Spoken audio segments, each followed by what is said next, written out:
Belajar dari Santa Teresa, dari Avila, seorang mistikus, seorang guru doa, dokter gereja. Kalau orang digelari dokter gereja, pujangga gereja, itu bukan main-main. Dia harus santo dulu supaya jadi santo atau santa dulu supaya jadi dokter gereja. Apa yang terjadi? Setelah masuk biara, dia katakan 20 lebih tahun saya tidak bisa berdoa. Setiap kali berdoa, pikiranku ada di ruang tamu. Bagaimana saya dengan kecantikan saya bisa bercengkrama dengan om-om itu yang tadi supaya dapat sumbangan untuk biara. Itu susah.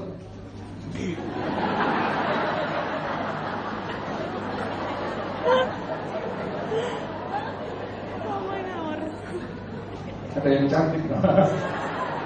Kalau itu salah Teresa tuh, jadi gitu dengan kecantikannya. Dia pernah mengatakan begini, tapi itu disensor ya. Kau berikan aku batu bata 100, saya beri kamu kedipan mata 2 kali. Oh cantik dari Teresa. Saya senang sekali orang kudus ini, seorang mistikus tapi sangat mendarat gitu. Nah, 20 tahun dia katakan hidupku seperti begitu, 20 tahun lebih. Bahkan 30 tahun. Kalau orang kudus lain dia katakan, setiap kali Allah memberikan sesuatu, menyapa dengan satu sapaan tertentu, mereka bertobat. Tapi aku tidak. Maka aku ini caci.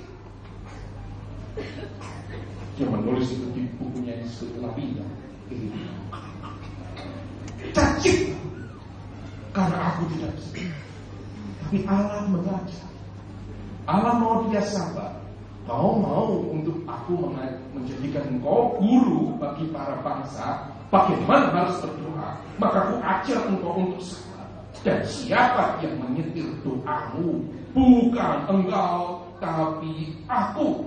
Diam, tenanglah, kata pemazmur. Aku ini Tuhan. Akhirnya dia tenang, diam. Dan mulai saat itu pelan-pelan hidupnya berubah. Pelan-pelan dia diberi pengalaman-pengalaman yang mengagumkan bagaimana dia harus berdoa. Dan sekarang menjadi pujangga gereja. Saya kalau mengajar tentang doa, tidak bisa lain tidak mengutip dari Santa Teresa dari Avila. Saya sudah sampai di sana, di kota Avila. Sesudah lulus dari Roma, saya lihat dia datang ke sana.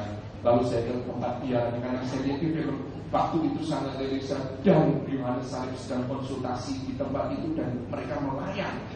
Saya datang ke tempat itu, lalu berlutut di tempat yang sama. Apa yang terjadi? Dengkul saya sakit. Saya lihat kok gak melayang ya? Dengkul saya sakit. Lalu periode saya bilang, kamu gila nih menurut di situ. Itu lantai yang mana itu? Ya tapi Teresa mulai di sini. Oh kamu pikir kamu apa? Saya guyon-guyon. Saya sampai di tempat itu. Dan itu pengalaman rohani yang dihadapi oleh Teresa. Orang yang tidak dapat berdoa itu karena kesetiaan dan kesabarannya akhirnya menjadi guru. Maka dia mengajarkan kemudian dalam buku yang disebut Puritat ini.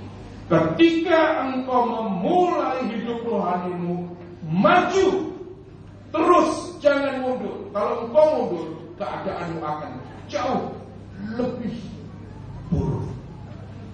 Maju. Dan ingat kata Yesus, kalau engkau membaca, jangan menoleh ke belakang.